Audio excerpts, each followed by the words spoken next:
नमस्कार दोस्तों, मैं हूं दीपक चौरसिया और हमारी इस खास पेशकश पॉइंट ब्लैंक में आपका स्वागत है। आपको पता है, हर हफ्ते एक नई हस्ती से इस कार्यक्रम के दौरान हम आपको मिलवाते हैं। आपको पता है, पश्चिम बंगाल के चुनाव अब अंतिम दौर में हैं। आखिरी दौर की वोटिंग 29 तारीख को होना है, लेकिन पहले दौर का जो मतदान हुआ है उसने देश के सारे रिकॉर्ड तोड़ दिए हैं। 90% से ऊपर मतदान, 93% से ज्यादा मतदान जो है पश्चिम बंगाल के अंदर हुआ है, जो अपने आप में पहले फेज में एक रिकॉर्ड है। इसके क्या मायने हैं? कौन जीतने जा रहा है? क्या भारतीय जनता पार्टी की वापसी का सत्ता में आना तय है या ममता बनर्जी की वापसी तय है? इन्हीं तमाम सवालों पर बात करने के लिए मेरे साथ कोलकाता से खास तौर पर जुड़ गई है अग्निमित्रा पॉल जी, जो कि भारतीय जनता पार्टी की विधायक है, भारतीय जनता पार्टी की महिला मोर्चा की अध्यक्ष रह चुकी है, भारतीय जनता पार्टी की एक समर्पित कार्यकर्ता है और उन्होंने फैशन डिजाइनर के अपने करियर को छोड़कर अब राजनीति को अपनाया है। सबसे पहले अग्निमित्रा जी, आपका स्वागत करता हूं हमारे इस कार्यक्रम में। और मैं ये जानना चाहूंगा, ये जो 93% वाली वोटिंग है, 93% प्लस, इससे किसको फायदा होने जा रहा है? इस हाई स्टेक कैंपेन वाले चुनाव प्रचार में 93% प्लस वोट पड़ने का क्या इंपैक्ट है आपके हिसाब से? देखिए, पहले तो बहुत बहुत धन्यवाद और दर्शकों की बहुत बहुत अभिनंदन। एक रिकॉर्ड वोटिंग हुआ है कल, आप लोग सबको मालूम है। और ये बंगाल में जनता के जो 15 साल और उसके आगे 34 साल लेफ्ट का एक गुस्सा, अंदर का जो गुस्सा को कुछ नहीं मिलने का जो जंत्रणा जो बोलते हैं, शायद उसी का बहिर्प्रकाश हुआ है कल ईवीएम का बक्स में। हर जगह से, हर स्तर से, हर धर्म से लोग जाकर वोट दिए हैं। कल बहुत गर्मी था, अराउंड 46-47 डिग्री टेम्परेचर, लेकिन उसके बावजूद सब कोई जाकर वोट डलवाए और बहुत शांतिपूर्ण वोट है, 1 2 3 जगह को छोड़कर।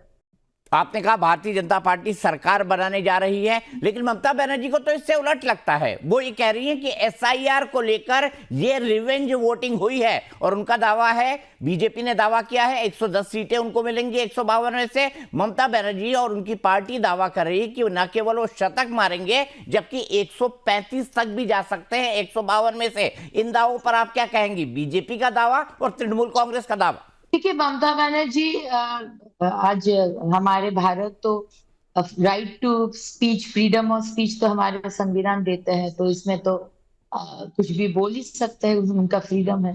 लेकिन इससे पहले भी ममता बनर्जी बहुत सारे बात बोले थे। एसआईआर होने नहीं देंगे, सीए करने नहीं देंगे, वक्फ बिल पास करने नहीं देंगे, लेकिन वो हुआ है। तो ममता बनर्जी का ये हवा में दिया डायलॉग आज बंगाल के लोग सिर्फ पसंद ही नहीं, विश्वास नहीं करते हैं। और एसआईआर का जो रिवेंज वोटिंग क्या है, एसआईआर तो उनको भी सम्मति देना चाहिए, क्योंकि वो जब विरोधी नेत्री थे पार्लियामेंट में 2005 साल में, तो डेप्यूटी स्पीकर को कागज का गुच्छा मार दिए थे, क्योंकि वो प्रतिबाद कर रहे थे कि बांग्लादेश से इलीगल इन्फिल्ट्रेटर्स घुसेगा नहीं। तो आप जब 2005 साल में विरोधी नेत्री थे, आप प्रतिबाद किए थे, अब मुख्यमंत्री होने के बाद आप अब समर्थन कर रहे बांग्लादेशी इन्फिल्ट्रेटर्स और रोहिंग्या को। आप समर्थन कर रहे dead voter, duplicate voter, shifted voter को। ऐसा तो नहीं होता है। और इसके लिए आपको गुस्सा आ रहा है, इसके लिए आपको दुख हो रहा है, और बहुत कोशिश की ताकि एसआईआर ना हो, लेकिन एसआईआर भी हुआ। और रिजल्ट एसआईआर का क्या इफेक्ट, अब हमारा असेंबली में मेरा वोटर का बहुत सारा नाम गया है, बट ठीक है, बड़ा सा एक माने एक फोकस के लिए छोटा सैक्रिफाइस करना पड़ता है, because the aim is big, we want a fresh voter list, और वो हुआ है। ममता बनर्जी जो बोल रहे कि उनको 130-150 सीट आए जाएगा, तो वो 4 तारीख को बंगाल के लोग देखेंगे। ठीक है, आपने एसआईआर की बात की। सुप्रीम कोर्ट में ममता बनर्जी भी गई, उन्होंने खुद जिरह भी की। मैं आपसे ये समझना चाहता हूं, एसआईआर में जो लॉजिकल डिस्क्रिपेंसीज के 27 लाख वोट कटे हैं, जिसके लिए सुप्रीम कोर्ट ने कहा है कि जुडिशियल कमीशन इन मामलों की सुनवाई करे, और जो सप्लीमेंट्री लिस्ट आई उसको लेकर मात्र 134 नाम। तो पहले दौर में लगभग 14 लाख लोग और दूसरे दौर में लगभग 13 लाख वोट, जो सही वोटर हो भी सकते हैं, वो अपना वोट डालने से वंचित रह जाएंगे। क्या आपको नहीं लगता इससे चुनाव परिणामों पर असर पड़ेगा? मैं लॉजिकल डिस्क्रिपेंसीज वाले नामों की बात कर रहा हूं अग्निमित्रा जी। ये इसका दाय किसको लेना है? इसका दाय तो मुख्यमंत्री को लेना है, क्योंकि जो बीएलओ थे, जो ईआरओ थे, ये हमारे जितना भी ऑफिशियल्स थे जो ये काम कर रहे थे एसआईआर प्रोसेस को, वो राज्य सरकार के एम्प्लॉय थे। तो राज्य सरकार का एम्प्लॉय को पहला दिन से कंप्लीट नॉन कोऑपरेशन थ्रेटन करना, ये लोग बार बार election commission data entry operator मांगे थे, डेटा एंट्री ऑपरेटर नहीं दिया गया, बार बार बोला गया है इसको अपलोड करना है, इसको नहीं अपलोड करना है। तो ये जो नाम काटा गया है, इसमें वैध वोटर भी है और अवैध वोटर भी है। अवैध वोटर का नाम जो काटा गया है, वो लोग तो इस इलेक्शन में वोट नहीं दे पा रहे। इसका दाय तो मुख्यमंत्री को ही लेना होगा। ठीक है, आपको लगता है मुख्यमंत्री को दायित्व लेना होगा। पहले फेज की वोटिंग के बाद अग्निमित्रा जी, क्या कोई आपका इंटरनल सर्वे है? क्या आपका कोई इंटरनल डाटा है? क्योंकि गृह मंत्री 110 सीटों की बात कर रहे हैं, आपका कितना अनुमान है 152 में से कितनी सीटें? देखिए, जब माननीय गृह मंत्री जी, जिसको चाणक्य बोला जाता है, जब वो एक बात बोल देते हैं 110, तो हम एक सामान्य कार्यकर्ता है, हम क्या बोले? हम सिर्फ अपना सीट लेकर कॉन्फिडेंट है कि हम जीत रहे, और पश्चिम बर्धमान में बहुत बहुत अच्छा रिजल्ट होगा, ये भी आप देख लीजिए। कि माननीय गृह मंत्री जी जो बोल दिए हैं, मुझे लगता है ये सच होने जा रहे, क्योंकि हम लोग जो एक तो टर्नआउट और लास्ट 6 मंथ्स हम लोग जो फीडबैक ग्राउंड लेवल से मिला है, जिस तरह से आज बंगाली बोलिए, बिहारी बोलिए, नॉन बंगाली बोलिए, आदिवासी बोलिए, बाउरी बोलिए, कोई भी समाज के लोग बोलिए, उच्च मध्यवित्त बोलिए, निम्न मध्यवित्त, कोई भी ये का स्टेटा का लोग बोलिए, सब कोई परिवर्तन जा रहे। लेकिन इस बार साइलेंट वोटिंग हुआ है, कोई आगे नहीं आया, क्योंकि यहाँ पर बहुत एक भय का परिवेश था, अभी भी है। तो लोग दिया है, और बटन जो, जैसे हमारा जो 1 नंबर बटन था, सब लोग बोल रहे थे कि 1 नंबर बटन तो पूरा काला हो गया दबा दबा के, और पूरा दब गया था, बाकी बटन का कुछ हुआ ही नहीं। तो ये तो परिणाम हम लोग को मालूम था कि ये सुनामी है, और ये सुनामी में जितना बड़ा नेत्री आप हो, आप मुख्यमंत्री ममता बनर्जी हो, या मौलाना घटक हमारी इधर का मंत्री हो, या फिराद हाकिम हो, या कोई भी हो, जनता जब सिद्धांत ले लेता है ना, बंगाल की जनता थोड़ा धीरे से और देर से सिद्धांत लेता है, लेकिन सिद्धांत ले लिया है कि इस सरकार को हम लोग को नहीं चाहिए। ठीक है, आप कह रही हैं सिद्धांत ले लिया है कि सरकार को नहीं चाहिए। कैंपेन के दौरान भारतीय जनता पार्टी का जो स्लोगन था वो था भय वर्सेस भरोसा। क्या वोटिंग से पहले इस भय को दूर कराने में भारतीय जनता पार्टी कामयाब रही है? और क्या यही कारण है जिसके चलते इतना हायर वोटर टर्नआउट हुआ है?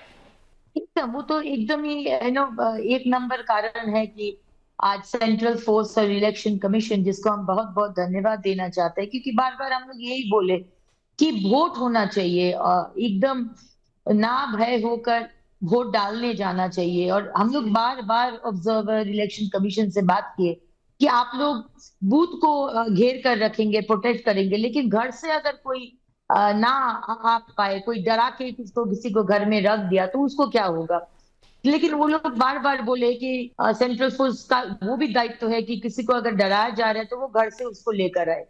और ये शायद ये जो आश्वासन इलेक्शन कमीशन दिए हैं, सेंट्रल फोर्स बार बार रूट मार्च करके जो आश्वासन दिया, हम लोग जो भाजपा के कार्यकर्ता जो बार बार जाकर डोर टू डोर होके बोले हैं कि इस बार हमारे बंगाल को बचाने का लड़ाई है, ये कोई सरकार बनाने का लड़ाई नहीं है, ये बाई प्रोडक्ट है कि सरकार बनेगा। लेकिन बंगाल है कवि गुरु रविंद्रनाथ ठाकुर के बंगाल, बंगाल है नेताजी सुभाष चंद्र बोस के बंगाल, बंगाल है हमारी बिनय बादल, दिनेश मास्टरदा, सूर्य सेन, रासबिहारी, मातंगिनी हाजरा, प्रीतिलता वादेदार के बंगाल। वो प्राण आहुति नहीं दिए थे इस बंगाल को देखने के लिए, जो बंगाल में कोई इंडस्ट्री नहीं है। हमारे 40 लाख बच्चे बाहर चले गए माइग्रेंट लेबरर होके। हर हर स्ट्रीम में, हर स्टेटा में दुर्नीति, महिला का कोई सुरक्षा नहीं, सम्मान नहीं। आज धर्षण का रेट बना दिया है हमारे मुख्यमंत्री। तो ये बंगाल हम लोग को बचाना है। और शायद ये अंदर में बंगाली लोग, मैंने बंगाली बोलते हैं, हम बंगाली नहीं बोल रहे, बंगाल में जो रहते हैं उसका कहीं हृदय में टच किया है कि नहीं, हम लोग को ये बंगाल को बचाना है। और इस वोट बंगाल के बचाने का लड़ाई है। ममता बनर्जी ने एक बात बार बार कही, दीदी आएगी नो डिलीशन, बीजेपी आएगी डिटेंशन। तो ममता बनर्जी ने भी वहां भय की राजनीति करी है। एसआईआर के बाद उन्होंने कई लोगों को, और उनके लोग कैंपेन में लगातार ये बात कहते थे कि जो लोग वोट डालने नहीं आएंगे उनका अगली बार जो है वोटर कार्ड भी रद्द होगा, राशन कार्ड भी रद्द होगा, आधार कार्ड भी रद्द होगा। और आपने देखा होगा कितनी बड़ी संख्या में ऐसे लोग भी निकल कर आए, मुर्शिदाबाद, मालदा, जहां पर बड़ा मुस्लिम टर्नआउट है। इस पूरे परिप्रेक्ष्य को आप कैसे देखती हैं? देखिए, हमारे मुख्यमंत्री हर विषय में एक डर का माहौल करना चाहती है और वो विभाजन का राजनीति करते हैं हर विषय में। एक तो बीजेपी ये कर देगा, मोदी जी ये कर देंगे, आप लोग बंगाली लोग, हम लोग बंगाल के हैं, ये लोग मोदी जी सब बाहरी है, अमित शाह जी बाहरी है, लेकिन रोहिंग्या हम लोग का अपना है, बांग्लादेश का हर इन्फिल्ट्रेटर्स अपना है, मोदी जी बाहरी है, योगी जी बाहरी है, लेकिन शत्रुघ्न सिन्हा हमारे अपने हैं, यूसुफ पठान, कीर्ति आजाद सब अपने हैं, वो भी अपना है। तो ये जो बोलते आए हैं ना, उनका जो क्रेडिबिलिटी है वो नष्ट हो गया है। दीदी ने अपने आप उसको नष्ट कर दिया है। एक 2011 में जो करोड़ों बंगाली और बंगाल का निवासी जो दीदी को श्रद्धा, प्यार और इतना भरोसा किए थे, दीदी अब इतना एडवांटेज लिए, अनड्यू एडवांटेज लिए हमारे बंगाल के लोगों के, कि अभी दीदी जो भी बोले उससे कोई आता जाता नहीं। लोगों ने ये डिसाइड कर लिया है और 4 तारीख को आप खुद ही देख लेंगे कि रिजल्ट में कि बंगाल के लोग क्या किससे वोट किया है। अब डिटेंशन डिलीशन नहीं होगा तो डिलीशन नहीं होगा। जो रोहिंग्या है, जो अनुप्रवेशकारी है, जो बांग्लादेशी अनुप्रवेशकारी या पाकिस्तानी, उसका डिलीशन नहीं होगा। तो उससे हम लोग का क्या, लखीर भांडार जो अनुदान ममता बनर्जी देते, वो आज ये तो इसको मिल रहा है, बांग्लादेशी को मिल रहा है। तो जिस दिन एसआईआर लागू हुआ उस दिन लंबा सा हजारों लोगों का क्यू बांग्लादेश भागने के लिए। और वहां जो आप लोग थे मीडिया, जब पूछ रहे थे कि आप कहाँ जा रहे, बोले हम लोग बांग्लादेश चले जा रहे हैं, हम लोग कलकत्ता में तो काम करते थे इतना साल, हम लोग को लखीर भंडार मिलता था। कोई धर्मशाला नहीं है, ये कोई होटल नहीं है कि ममता बनर्जी, और अब मुख्यमंत्री होने के बाद आपको रोहिंग्या चाहिए, बांग्लादेशी चाहिए आपको वोट बैंक के लिए। यहाँ 6,600 करीब बड़ा बड़ा कंपनीज, लिस्टेड कंपनी सब बाहर चला गया। अभी बंगाल में कोई कंपनी नहीं है, कोई इंडस्ट्री नहीं है, लेकिन इधर टेररिस्ट ऑर्गेनाइजेशन का हेड ऑफिस है, आईसिस का हेड ऑफिस, अलकायदा का हेड ऑफिस, अंसरुल बांग्ला का हेड ऑफिस। हम लोग को ये नहीं चाहिए, हम लोग को ये बंगाल नहीं चाहिए। आपने अग्निमित्रा जी कहा बांग्लादेशी घुसपैठियों की बात, लेकिन तृणमूल कांग्रेस काउंटर ये करती है कि केंद्र में तो आपकी सरकार है, 12 साल में आपने कितने घुसपैठिए बाहर आइडेंटिफाई करके निकाले।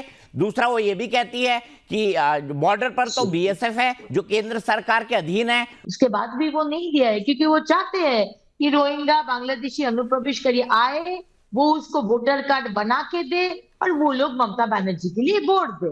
तो ये पूरा वोट बैंक का खेला है।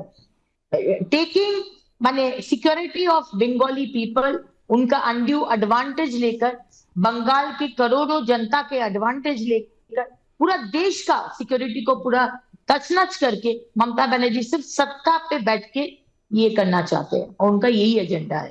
ममता बार बार ये भी कहती हैं कि अगर पश्चिम बंगाल में बीजेपी की सरकार बन गई तो वो दिल्ली से चलेगी या गुजरात से चलेगी। आप इस क्रिटिसिज्म को कैसे देखती हैं? अगर आपके यहाँ सरकार बनती है तो मुख्यमंत्री कौन होगा, और क्या इस नाम के ऊपर किसी भी तरह की कोई चर्चा हो पाई है? देखिए, मुख्यमंत्री हमारे पार्टी में आपको मालूम है कि मुख्यमंत्री पहले से डिक्लेयर नहीं होता है। हमारे फेस है माननीय प्रधानमंत्री नरेंद्र मोदी जी, और हमारे जो कमल फूल है वो हमारे फेस है, वो हमारे एम्ब्लम है। तो वो देखकर और माननीय प्रधानमंत्री जी का जो काम, 21 राज्यों में जो सरकार हमारे चल रहे, हमारे जो क्रेडिबिलिटी, जो विश्वास, वही हमारे फेस है। जो जब सरकार बनेगा तब मुख्यमंत्री भी आ जाएगा। हर राज्य में वैसा ही हुआ है। आज जगह जगह में माँ दुर्गा, माँ काली का मंदिर को डेसिक्रेट किया जा रहा है, माँ शीतला का मंदिर जलाया जा रहा है। हर दिन हम लोग को ये सुनने में आता है कि हनुमान जी का मंदिर को तोड़ दिया, माँ काली का गला काट दिया। माँ काली का गला काट के प्रिजन मैन नहीं उठा रहे। ममता बनर्जी सोचते हैं कि वो भगवान से भी ऊपर है। आप एक दुर्गांगन बनाएंगे, आप एक जगन्नाथ कल्चरल सेंटर बनाएंगे, तो आपको क्या लगता है कि हिंदू लोग आपको वोट देंगे? आप हिंदू लोग को 15 साल कॉर्नर करके, अत्याचार करके रख दिया है। इसका जवाब ममता बनर्जी 4 तारीख को आपको मिलेगा। 23 को तो मिल गया है, 29 को मिलेगा, 4 तारीख आपको देखने को मिलेगा। लेकिन तृणमूल कांग्रेस कहती है कि ये भारतीय जनता पार्टी का दुष्प्रचार है कि मुसलमान ही ममता बनर्जी को वोट देते हैं। वो तो कहते हैं कि मुसलमान तो सिर्फ 30% है, उसके ऊपर के वोट ममता बनर्जी को वोट मिलते हैं 48%। पिछले चुनाव में 48% वोट उनको मिले, तो 18% तो हिंदू है ना जो ममता बनर्जी को वोट दे रहे हैं। अग्निमित्रा जी, हाँ, वो तो है ही। हम लोग तो बोलते ही है कि आज मुसलमान लोग 30% उनको वोट देता है, तो इसीलिए तो वो लोग वो बोलते हैं मुसलमान लोग को दूधेल गोरू। एक संप्रदाय को बोलते हैं जो मिल्किंग काउज। ये कितना अपमान है। मुसलमान लोग को तो प्रतिवाद करना चाहिए कि उसका समाज को ममता बनर्जी बोल रहे मिल्किंग काउज। जो गाय दूध देगा उसको उसका लाठी भी हम पसंद करेंगे, बर्दाश्त करेंगे। तो एक माने वोट बैंक के लिए सच्चार कमेटी का जो लिस्ट था, जो जो आपका मुसलमान संप्रदाय के लिए करना था, जो सच्चार कमेटी बोला था, एक भी काम ममता बनर्जी ने किए हैं। तो हम विधानसभा में भी हम बोले हैं। आज 5,713 करोड़ अनुदान दिया गया है, अलॉटमेंट दिया गया है in the budget to minority development and madrasa development. लेकिन माइनॉरिटी से कितना डॉक्टर इंजीनियर बन रहे हैं? माइनॉरिटी से कितना आईएएस, आईएफएस, आईआरएस बन रहे, साइंटिस्ट बन रहे इसरो का? आप एक व्हाइट पेपर रिलीज कर सकते हैं? आप मुसलमान को सिर्फ वोट बैंक के लिए इस्तेमाल करते हैं, इस्तेमाल। आज बड़ा बड़ा बात बोलता है मदरसा एजुकेशन, जहां साइंटिफिक एजुकेशन वैसा दिया नहीं जाता है। और अपना बच्चों को, यहाँ का जो टीएमसी का मंत्री लोग है फिरहाद हाकिम और सिद्दीकुल्ला चौधरी, वो लोग इतना बड़ा बड़ा बात बोलते हैं मदरसा एजुकेशन, लेकिन अपना बच्चे लोग मदरसा में नहीं जाता है। अपना बच्चे लोग सेंट स्टीफेंस कॉलेज जाते हैं, हार्वर्ड जाते हैं। लेकिन माने मुसलमानों को बुर्बक बनाने के लिए आज ये 5,713 करोड़ रुपया allotment to madrasa and something 207 crore of allotment to IT education, only 207 crore. So ये टोटल ये पार्टी का, ये सरकार का सिर्फ वोट बैंक का ये है माने डायरेक्शन। उनका फोकस है सिर्फ वोट बैंक। हमको सिर्फ 30%, वो लोग 30% से शुरू करते हैं, हम लोग 0 से शुरू करते हैं, वो लोग 30% से शुरू करते हैं। एंड ऑफ कोर्स उसका पहले, उसका आगे 30 से 48 तक, तो 47 तक तो वो हिंदू का वोट मिलता है उसको। जी, लेकिन इस बार देखिए उनका वोटर, उनका स्ट्रेंथ है मुस्लिम और महिला। आज 50% वोटर है महिला। महिला लोग उनको 1,500 रुपया का अनुदान के लिए वोट देते थे, इस बार नहीं देंगे। इस बार उनको समझ में आ गया है, मुझे सिर्फ 1,500 रुपया एक अनुदान दिया जा रहा है। आप भी तो महिलाओं को आकर्षित करने के लिए 3,000 दे रही है। इलीगल लिकर शॉप्स जिसमें हमारा हस्बैंड जाकर दारू पीते हैं, रात को आके मुझे मारते हैं। ये लाइफ मुझे, हमको नहीं चाहिए। हमको 1,500 रुपया नहीं चाहिए। हमको हमारे बेटे के और बेटी के लिए मुझे नौकरी चाहिए। इस बार महिला को ये समझ में आ गया है। लेकिन आपको पता है 3,000 तो आप भी दे रहे हैं ना महिलाओं को। आप ममता बनर्जी 1,500 दे रही हैं, तो आप कहेंगे 3,000। आज ममता बनर्जी 1,500 रुपया अनुदान देकर, आज हमारा जब रेप होता है तब ममता बनर्जी बोलते हैं क्यों 8 बजे के बाद क्यों महिला निकले हैं? तो हमको तो लगता है कि हम बांग्लादेश में है, या सीरिया में है, या सूडान में है, अफगानिस्तान में है। आज एक 14 साल का बच्ची को जब उनका ही तृणमूल का नेता का बेटा अपना जन्मदिन में बुला के उसको धर्षण करके उसको खून कर देता है, तब ममता बनर्जी एक महिला होकर उनका स्टेटमेंट होता है कि उनका तो शायद प्यार था, उनका तो पेट में बच्चा था, तो ये नॉनसेंस हम लोग बर्दाश्त नहीं करेंगे। और हम भी 3,000 देते हैं, हमारा हर राज्य में दिया जाता है, लाडली बहना है, सुभद्रा योजना है, लेकिन इसमें हम लोग थमते नहीं है। हम लोग मुद्रा योजना, विश्वकर्मा योजना हमारे महिला को देकर उनको हम सशक्तिकरण करवाएंगे। तो आपको नहीं लगता मुसलमानों के साथ साथ वो हिंदुओं को भी साध रही है ऐसा करके? कोई सरकार का ये काम नहीं है कि वो मंदिर बनाए, मस्जिद बनाए, गुरुद्वारा बनाए, चर्च बनाए। हम लोग को मंदिर, मस्जिद, गुरुद्वारा, चर्च नहीं चाहिए। हम लोग को नौकरी चाहिए, हम लोग को घर चाहिए, पक्का घर, उसे पानी का कनेक्शन चाहिए। मेरे इधर पानी नहीं है, पानी के बिना रहेंगे क्या? कहाँ का 1,500 रुपया का लोखीर बन जब पानी नहीं है। हर नदी को बालू चोरी करके नदी को खत्म कर दिया ये ममता बनर्जी का सरकार। और बालू चोरी करके करके जो ब्रिज था, जिसमें से पानी का मेन पाइप था, वो टूट गया। 1 साल हो गया, अभी तक उसको ठीक नहीं कर पाए। पानी चाहिए, नौकरी चाहिए, मिड डे मील पुष्टिकर खाना चाहिए, प्राइमरी हेल्थ सेंटर को ठीक करना है ताकि मुझे जिला अस्पताल नहीं जाना हो, मुझे गांव का प्राइमरी हेल्थ सेंटर में सर्विस चाहिए। और बड़ा ऑपरेशन तो हम डिस्ट्रिक्ट अस्पताल जाइए, हम कलकत्ता नहीं दौड़ेंगे। सरकारी विद्यालय में टीचर नहीं है। हमारे मुख्यमंत्री बोलते हैं कवि गुरु रविंद्रनाथ ठाकुर के बंगाल, उसमें हमारे मुख्यमंत्री बोलते हैं सिविक वॉलंटियर आप लोग टीचर बन जाओ। अच्छा ही तो है, क्योंकि हमारे बच्चे लोग जब बुड़बक बन के रह जाएंगे, आपको तो प्रश्न नहीं करेंगे ना कि मुख्यमंत्री आपको तो नौकरी देने का था, आप मुझे क्यों नौकरी नहीं दिया। अशिक्षित होगा तो सिर्फ दारू पिएगा और खुश रहेगा अनुदान लेकर। तो ये समाज को खत्म करने हम लोग नहीं देंगे, ठीक है। ये हम लोग का वादा है। इसीलिए जो कभी नहीं हुआ है, 92% पोलिंग यस्टरडे हम लोग का बंगाल में ही हुआ है। अब 2-3 छोटे छोटे जवाब आपसे चाहूंगा।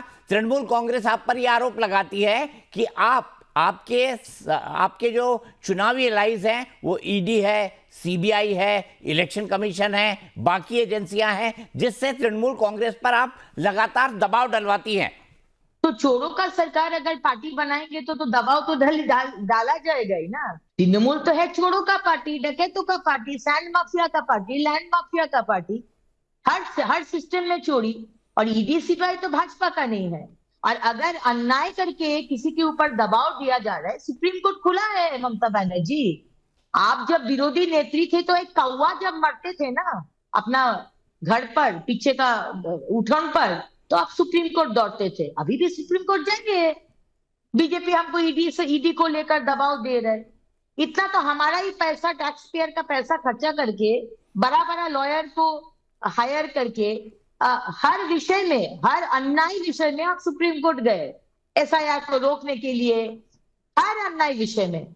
तो अगर लगता है तुम सुप्रीम कोर्ट जाइए ना, सुप्रीम कोर्ट तो भाजपा का नहीं है। ठीक है, मैं आपसे जानना चाहता हूं कि कहीं कहीं तो ममता बनर्जी भी आपको उनकी पीठ पर खींच लाई ना। जैसे बंगाल में अगर बीजेपी आ गई तो मांस और अंडा नहीं खाने दिया जाएगा।